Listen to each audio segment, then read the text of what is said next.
Bienvenue à la grande édition de Rwanda TV, chers téléspectateurs de la télévision rwandaise. Le ministre des Affaires étrangères et de la coopération internationale, l'ambassadeur Olivier Nduhungirehe, est en visite à Djibouti, a transmis un message du président de la République Paul Kagame à son homologue djiboutien Ismaïl Omar Guelleh. Le ministre Olivier Nduhungirehe a échangé avec le président djiboutien sur la candidature de la secrétaire générale de l'OIF, Louise Mushikiwabo, pour un nouveau mandat. Suivez-le. Où je suis venu en tant qu'envoyé spécial de son Excellence Paul Kagame, président de la République du Rwanda, pour transmettre une lettre, un message à son Excellence au président Ismaïl Omar Guelleh pour solliciter son soutien précieux à la candidature de Louise Mushikiwabo pour sa réélection comme secrétaire général de la francophonie. Bien sûr, on a discuté de cette candidature, des réformes que Louise Mushikiwabo a déjà entamées à la francophonie pour rendre cette organisation une organisation efficace, une organisation dynamique et aussi une organisation qui est crédible, pertinente et respectée dans le monde, et qu'elle veut bien sûr continuer sur cette voie de la continuité institutionnelle. Et donc, nous avons abordé cette question et nous avons aussi abordé d'autres questions relatives à la paix et la sécurité dans notre région et la stabilisation du continent africain. Toujours au même chapitre, la ministre des Sports, Nelly Mukazaïde, a été reçue par le président mauritanien Mohamed Ould Cheikh El Ghazouani. Les échanges ont notamment porté sur la candidature de la secrétaire générale de l'OIF, Madame Louise Mushikiwabo, pour un nouveau mandat, ainsi que sur la sollicitation du soutien de la Mauritanie. C'est un plaisir d'être ici aujourd'hui au nom de son Excellence, Monsieur le Président Paul Kagame, qui m'a envoyé auprès de son Excellence, Président de la Mauritanie, pour envoyer un message en tant qu'un pays ami, un message pour son Excellence. Et ça a été un grand plaisir d'être là. Et je viens de transmettre solennellement le message que son Excellence Paul Kagame a envoyé à son homologue, qui est aussi chef d'État d'un pays qui est ami, et que je remercie de l'hospitalité que j'ai déjà reçue. Et le message a été bien transmis et nous remercions le temps qu'on a eu d'avoir des échanges et des discussions avec son Excellence le Président. Le rapport 2026 nous révèle que le nombre de locuteurs de français dans le monde est désormais de 396 millions de personnes, faisant passer la langue française de la 5e à la 4e position mondiale, derrière l'anglais, le chinois et l'espagnol, et devant l'arabe standard. Réjouissons-nous de ce chiffre et continuons ensemble à le faire prospérer, a déclaré Madame Louise Mushikiwabo, secrétaire générale de l'OIF. Je vous propose un extrait de son allocution à l'occasion de la publication de ce rapport. Aujourd'hui, avec une profonde satisfaction, je me tiens auprès de vous, ici à Québec, pour dévoiler la 6e édition de ce rapport à quelques jours seulement de la célébration de la Journée internationale de la francophonie du 20 mars. Comme vous le savez, l'OIF a inauguré la dernière née, la cadette, de ses représentations extérieures ici à Québec, représentation pour les Amériques, en janvier 2023, avec à sa tête Zahra Kamil, que je remercie, ainsi que toute l'équipe pour l'excellent travail produit qui contribue à la présence, à la visibilité et à la vie de notre organisation et de notre institution dans les Amériques. Au même moment, j'ai pris la décision, largement soutenue par les autorités québécoises, de délocaliser l'Observatoire de la langue française de l'OIF. Je ne pouvais pas penser à une meilleure résidence de cet observatoire de la langue française qu'à Québec. Aujourd'hui, cet observatoire est un outil incontournable pour nous. L'OIF, c'est notre boussole concernant la langue française.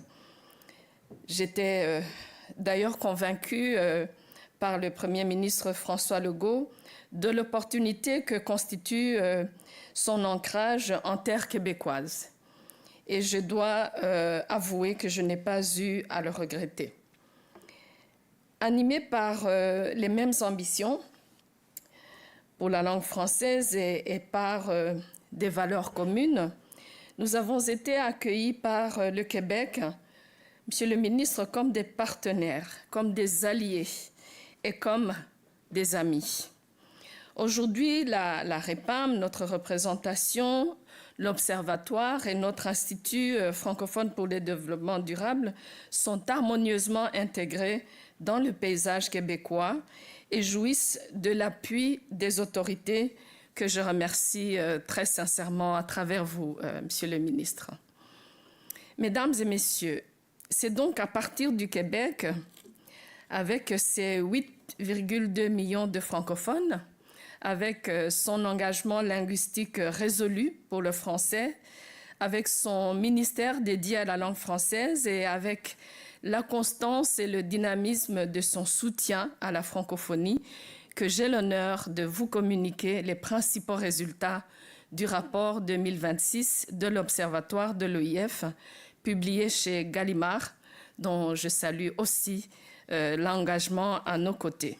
Mesdames et messieurs, le rapport 2026 nous révèle que le nombre de locuteurs de français dans le monde est désormais de 396 millions de personnes, faisant passer la langue française de la 5e à la 4e position mondiale, derrière l'anglais, le chinois et l'espagnol, et devant l'arabe standard.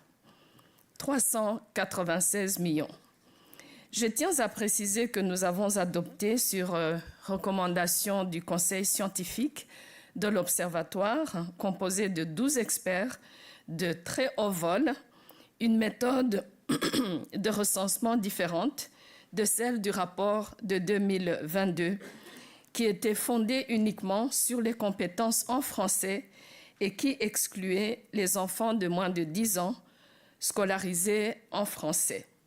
Cette méthodologie que j'ai trouvée sur place, je voulais qu'on la questionne un peu, qu'on l'améliore, et c'est ce à quoi l'Observatoire s'est attelé. Je tiens à remercier très sincèrement le professeur Mohamed Mbarki, un homme de très grandes compétences académiques, et je le disais au ministre tout à l'heure, un homme qui a le bon tempérament pour produire ce rapport.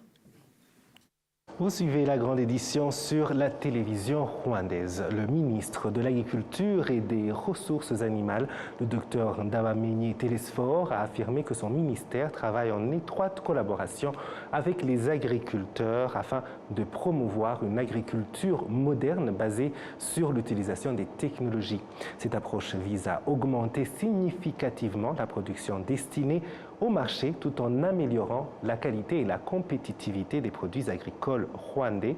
S'exprimant devant la Commission de la gouvernance du genre et de la complémentarité entre hommes et femmes, le ministre a indiqué que dans le cadre de la deuxième stratégie nationale de transformation NST2, le gouvernement s'est fixé des objectifs ambitieux.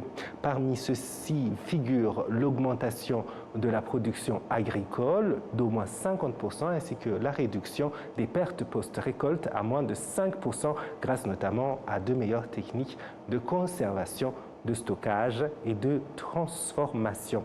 Le docteur Ndabamenye a également souligné l'importance d'accroître les investissements dans les secteurs de l'agriculture et de l'élevage, considérés comme des piliers essentiels de l'économie nationale. Il a insisté sur le rôle clé de l'innovation, notamment l'irrigation intelligente, la mécanisation agricole et l'accès aux données climatiques pour renforcer la résilience face au changement climatique. Enfin, le ministre a mis en avant la nécessité de continuer à soutenir les agriculteurs, en particulier les femmes et les jeunes, à travers des formations, un meilleur accès au financement et des partenariats publics-privés afin de garantir une croissance inclusive et durable du secteur agricole au Rwanda. Un rapport publié par Fitch Group, une agence américaine spécialisée dans l'analyse et la notation économique mondiale, classe le Rwanda parmi les pays disposant d'une économie stable et résiliente. Selon ce rapport, cette performance repose notamment sur des fondamentaux économiques solides, parmi lesquels figure le renforcement des capacités de financement interne. Le Rwanda s'appuie de plus en plus sur ses propres ressources, en particulier à travers le développement du marché financier et boursier qui représente désormais environ 30% du produit intérieur brut. Cette progression traduit une diversification des sources de financement de l'économie, réduisant la dépendance vis-à-vis de l'aide extérieure. Le rapport souligne également que la croissance du marché des capitaux rwandais reflète la confiance accrue des investisseurs tant locaux qu'internationaux dans la stabilité macroéconomique du pays. Cette dynamique est soutenue par des réformes structurelles continues visant à améliorer le climat des affaires, renforcer la gouvernance économique et encourager l'investissement privé. Par ailleurs, Fitch met en avant les efforts du gouvernement rwandais pour promouvoir une gestion prudente des finances publiques, maîtriser l'inflation et soutenir une croissance inclusive. L'accent est également mis sur des secteurs clés tels que l'agriculture, les services et les infrastructures qui contribuent à consolider les bases de l'économie nationale.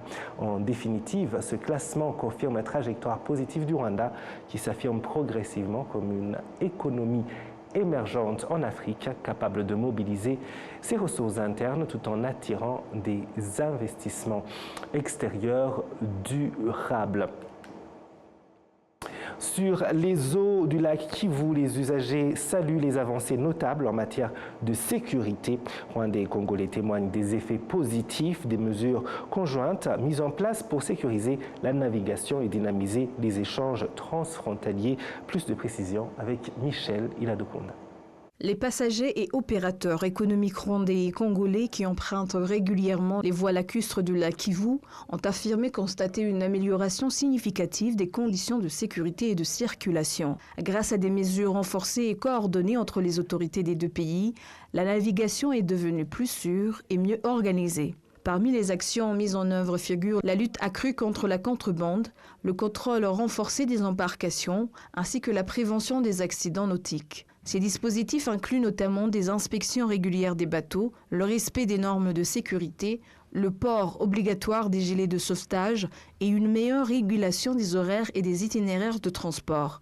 Les usagers ont souligné que ces efforts ont permis de sécuriser non seulement les personnes, mais aussi les biens transportés. La réduction des activités illégales, notamment la fraude et le commerce informel non contrôlé, contribuent à instaurer un climat de confiance propice aux affaires. En parallèle, ces améliorations ont un impact direct sur le développement des échanges économiques entre les deux rives.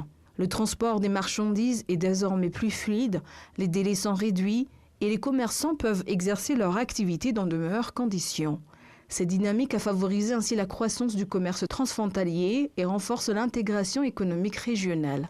Les autorités locales et les acteurs du secteur ont salué également la coopération bilatérale qui a permis la mise en place de ces mesures. Ils estiment que la poursuite de cette collaboration est essentielle pour consolider les acquis et continuer à améliorer la sécurité et l'efficacité du transport sur le lac Kivu. En somme, les initiatives conjointes déployées sur le lac Kivu illustrent l'importance d'une gestion coordonnée des espaces partagés au bénéfice des populations et du développement économique des deux pays.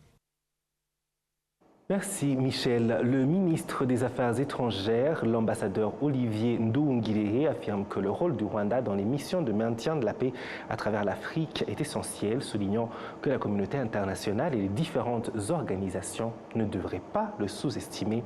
Jean-Benoît Michel. Depuis août 2004, le Rwanda participe aux efforts internationaux de maintien de la paix. En commençant par le Soudan, alors confronté à une grave insécurité due à l'instabilité politique. À ce jour, le Rwanda se classe au 4e rang des pays contributeurs de troupes aux missions de maintien de la paix des Nations Unies, avec plus de 4500 militaires déployés au Soudan du Sud dans le cadre de la mission UNAMIS et en République centrafricaine sous la MINUSCA. À Bangui, capitale de la République centrafricaine, des habitants expriment une profonde reconnaissance envers les troupes et la police rwandaise déployées dans ce pays depuis 2012. Ça change beaucoup. Leur présence ici en Centrafrique, je vois qu'il y a la paix qui est là, je vois qu'il y a la sécurité qui est là, parce que les forces rwandaises qui sont venues en Centrafrique, ils font des patrouilles dans les rues, dans les quartiers, et ça fait qu'il y a beaucoup de sécurité qui sont là. Les femmes sortent à partir de 4 du matin pour aller chercher leurs légumes et venir vendre ça au niveau des marchés. Donc moi, je vois qu'il y a beaucoup de... Avant, c'est fort, il y a des braquages qui sont là, il y a des VBG, on prend les femmes violées dans les quartiers, dans les rues. Mais par rapport à l'arrivée des Rwandais là, moi je vois qu'il y a des changements, beaucoup de changements. Il y a des sécurités qui est là, vraiment il y a des circulations dans les quartiers, dans les rues, tout ça là, vraiment il y a des paix. La présence des forces rwandaises en République centrafricaine nous ont beaucoup vraiment donné de l'énergie. D'abord, ce n'est pas aujourd'hui la force rwandaise en République centrafricaine, ce n'est pas aujourd'hui. D'abord, avant, il y avait la mission, il y avait, si j'ai une bonne mémoire, il y avait la MISCA. Dans la MISCA, il y avait les forces rwandaises qui étaient là, et puis pour arrêter l'avancée des rebelles. Et puis par après, ça c'est à l'époque. Mais maintenant, là, avec les événements que la République centrafricaine vient de connaître, on a connu des moments difficiles. Et puis avec l'arrivée des contingents rwandais, ces forces-là, dans la convention de MINUSCA, ces forces-là vraiment nous ont vraiment soulagés, vraiment nous ont donné un coup de main de pouvoir sortir de cette crise. Dans le cadre de la coopération militaire en 2022, le Rwanda a commencé à soutenir le Mozambique, confronté aux attaques du groupe terroriste Ansar al-Sunna dans la province de Cabo Delgado. Plus de 3 ans plus tard, de nombreux habitants ayant fui leur domicile ont pu retrouver une vie normale. Nous pouvons désormais dormir en paix et nous déplacer même en 1 heure ou 2 heures du matin sans craindre d'être attaqués ou harcelés. Avant, nous étions contraints de fuir dans les forêts pour nous protéger. Mais après l'arrivée des forces de défense rwandaises, nous avons pu rentrer chez nous. Nous leur demandons de ne pas partir car ils nous ont apporté la sécurité. Ils sont toujours présents, même sous la pluie, pour assurer notre protection.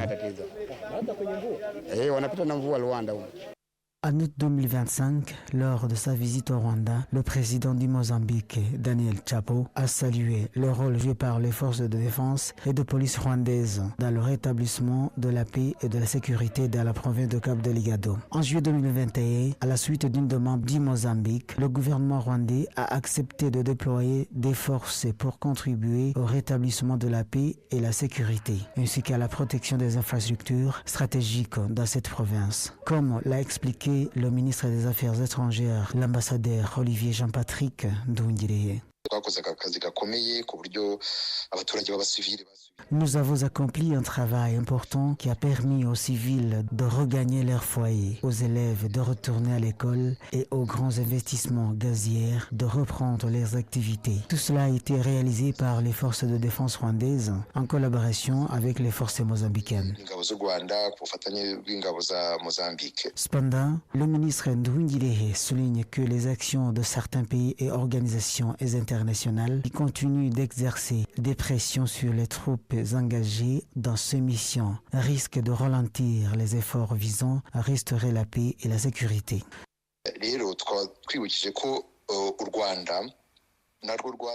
Nous avons également rappelé que le Rwanda a contribué financièrement à hauteur de 10 fois plus que l'Union européenne et que nous avons même perdu des soldats tombés au combat. Nous avons insisté sur le fait que, dans cette mission, les forces rwandaises travaillent pour le Mozambique, sa population et la communauté internationale, y compris les entreprises qui investissent.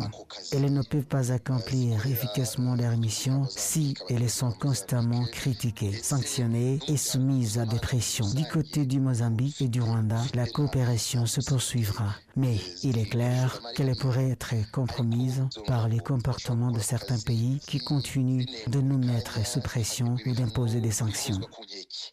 rero twebwe ku ruhande rwa Mozambique n'u Rwanda ubufatanye bwo burakomeza ariko birumvikana ko buzabangamirwa n'iyo myitwarire y'ibyo bihugu biduhoza ku nkeke cyangwa se bidufatira ihame. Outre les opérations de messieurs de la paix et de lutte contre le terrorisme en Afrique, les forces rwandaises ont également participé récemment à des missions humanitaires, notamment contribuant à la réhabilitation d'infrastructures en Jamaïque, endommagées par l'ouragan Melissa. Le gouvernement du Rwanda, à travers le ministère de l'Éducation, a signé un accord de coopération avec l'Union européenne ainsi qu'avec des pays comme la Finlande, la Lituanie, dans le cadre d'un projet appelé Twinning d'une valeur de 50 millions d'euros. Ce projet vise à améliorer la qualité de l'éducation des enfants dans les écoles maternelles. Encore une fois, Jean-Benoît Michel. Le ministre de l'Éducation, Joseph Nsengimana, a indiqué que ces dernières années, le gouvernement du Rwanda a fortement investi dans le développement de l'éducation préscolaire en fait de poser des bases d'un système éducatif solide dès le plus jeune âge. L'ambassadrice de l'Union européenne, Belen Kalvo-Iara, ainsi que le vice-ministre de l'Éducation, des Sciences et des Sports de Lituanie, Jonas Petkovicius, ont souligné que la vision claire du Rwanda et sa volonté politique en matière de l'éducation préscolaires ont motivé leur choix de collaborer avec ce pays dans divers projets visant à améliorer la qualité de l'éducation.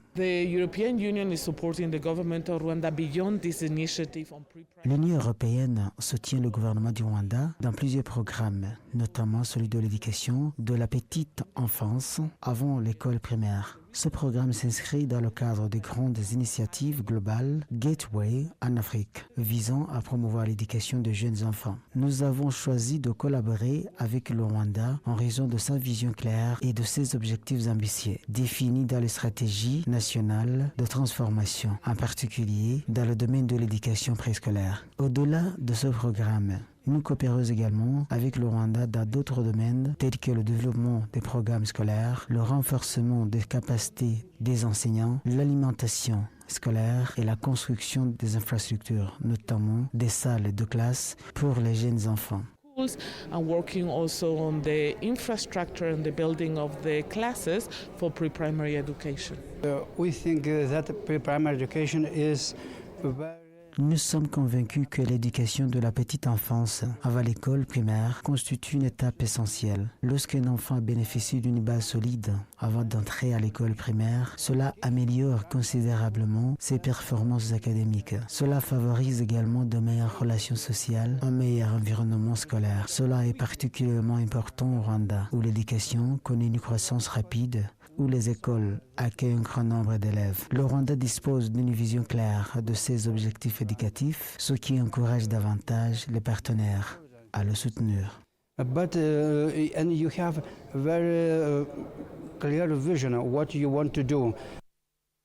Actuellement, environ 45% des enfants qui commencent l'école primaire ont fréquenté l'éducation préscolaire. Toutefois, dans le cadre de la deuxième phase du programme national de transformation, il est prévu que ce taux atteigne 65%. En 2011, le gouvernement du Rwanda a lancé les centres de développement et de la petite enfance, ECD, en fait de lutter contre la malnutrition et le retard de croissance qui affectait des capacités d'apprentissage des enfants dès leur entrée à l'école. À ce jour, plus de 31 000 centres de développement de la petite enfance sont répartis à travers le pays. Dans ces centres, les enfants bénéficient d'un encadrement adapté et d'un apprentissage basé sur le programme conçu selon leur âge, ce qui leur permet d'acquérir des bases solides en éducation et en développement avant d'intégrer l'école primaire.